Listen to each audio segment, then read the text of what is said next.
with all the notifications on my phone. And it's funny when you do that, you have to go through every single app individually. Mm-hmm. There's no like mass turn off easy. notifications. Yeah. They make it extremely hard because that's how they grip your attention.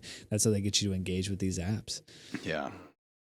The attention economy is a real thing, and it's very lucrative. Yeah. Do you? I guess before notifications, what do you think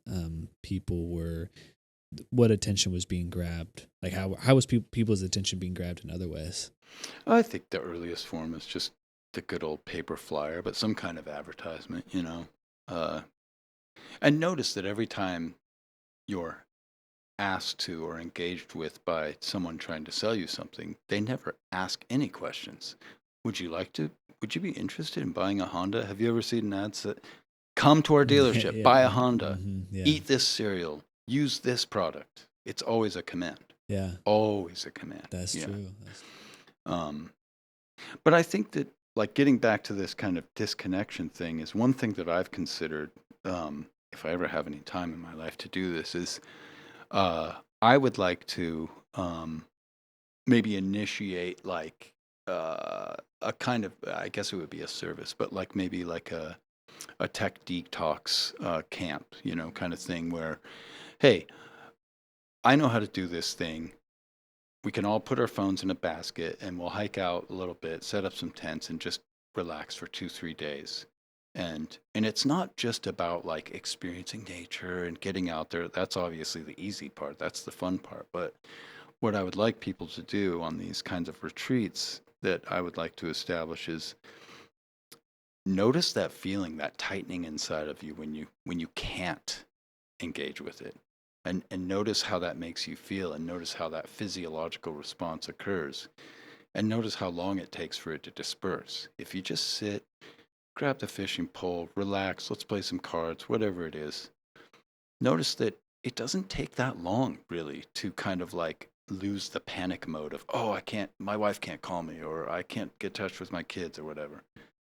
They'll be fine. Just let it go for like, I think it takes, on average, probably 1 hour or so for you to just be like, yeah, who cares?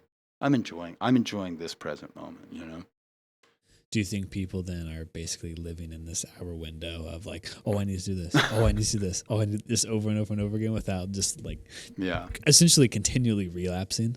No, yeah, that's a great way to put it. Yeah. So if you want to think of it as, and I think it's appropriate to say that we're addicted to our smartphones, is has anyone ever like gotten sober? I don't know. Yeah. I mean, I feel like so many people. If it's in your pocket, then you're not sober. 100%.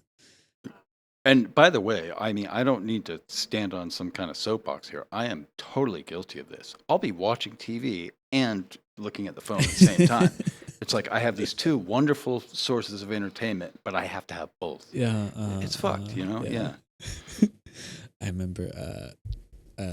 remember I used to smoke a lot of weed, and I like to listen to 2 songs at once. I thought that was like, because it's like, why enjoy one song when you can have 2? Right. Same kind of thing. It's like, why can I have? Like, it's like I want to watch TV, but I also want to text people. Yeah.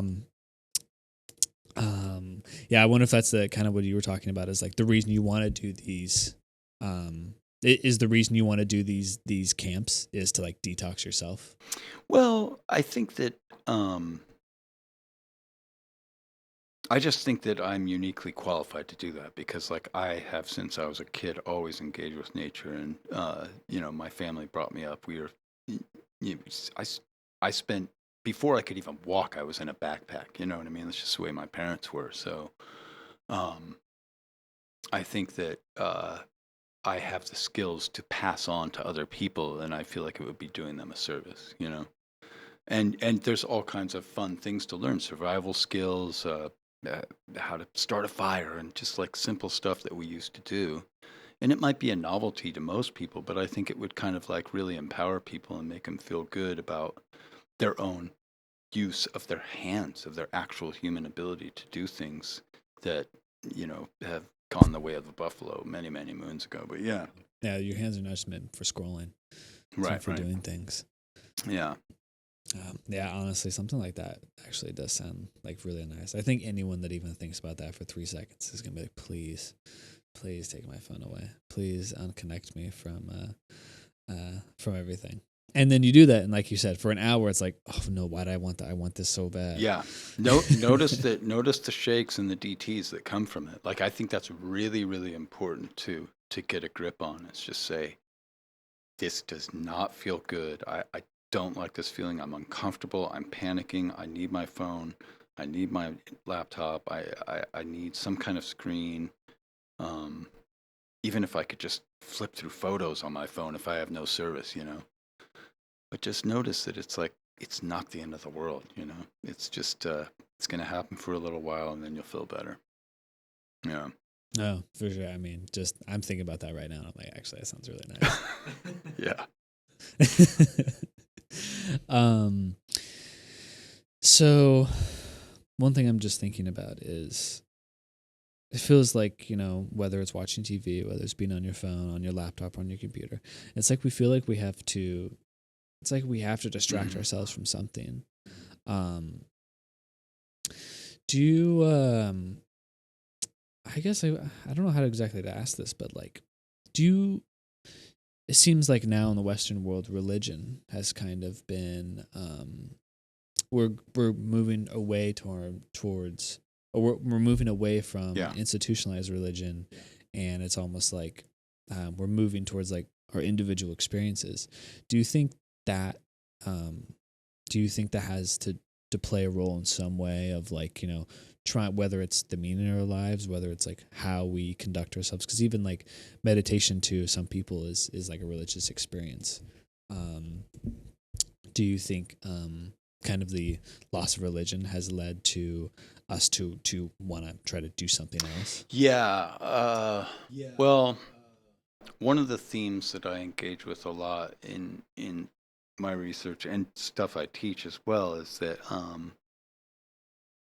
is a theme of control, and anyone who wants to tell the truth might agree that the truest form of religion is control, So, and I try not to take that in a pejorative or negative sense, but think of it like this: is like human beings like structure. We like numbers. We feel reassured by statistics. We feel reassured by the guarantee that something good will happen if X, and that will require us again to engage in that social contract or do whatever it is. So I think that people really like religion, or have liked through the ages, this medieval, institutions of, control and restriction, because it just gave not meaning to our lives, but structure. And I think that is part of the human condition, is that we do value having this kind of structure and routine in our lives, that as long as I X, I will get Y. And I think that religion has been so mythologized now, probably by widespread connectivity through the internet, that we don't really need it. But notice we've adapted to this new form of control. And that's a Herbert Marcuse quote right there. Like he was a great philosopher. He used to actually teach at UCSD, but he said that a lot of technology, and this was again in the 80s, 90s, and he's saying these are just new forms of control. We no longer need religion to control us. We no longer need that structure, because we now have other ways of being kind of like manipulated and controlled through means of advertising and the ways that we interact with technology. And now what's really interesting is that our behaviors are being modified by the kind of artifacts we engage with, and the services we engage with, and the programs we engage with. So we ask for things to get better, faster, more efficient. The means of control that were established by religion, they were great, but let's advance it. Let's make it better.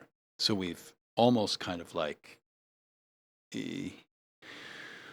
we've increased exponentially our ability to be controlled. And that is a really interesting feature of human beings, is we think we have free will and we want to say that I'm in charge of my own life. And in a lot of ways, by purchasing all the latest gadgets and all these goodies and things, we think, wow, man, I'm in so much more control. That is not the case at all. Yeah. Yeah. I mean, in my earlier days, I used to say things like it's a self-instituted prison, but that's a little too hyperbolic. But I think that like the spirit of that should be pretty apparent. Yeah.